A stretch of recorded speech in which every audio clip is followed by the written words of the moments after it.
ചെറുക്ക. അല്ല, എന്തിനാ ഇങ്ങനെ തള്ളി പുറത്താക്കുന്നത്?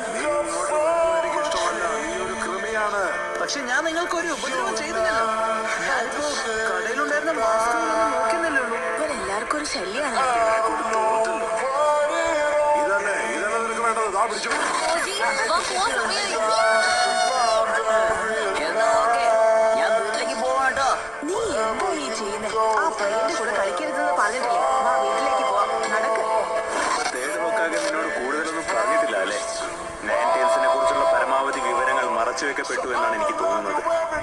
മാത്രമല്ല, നീ എന്റെ മകനാണ് എന്ന് അറിഞ്ഞിരുന്നെങ്കിൽ നീ പലപ്പോഴും അപകടത്തിലാവുമായിരുന്നു.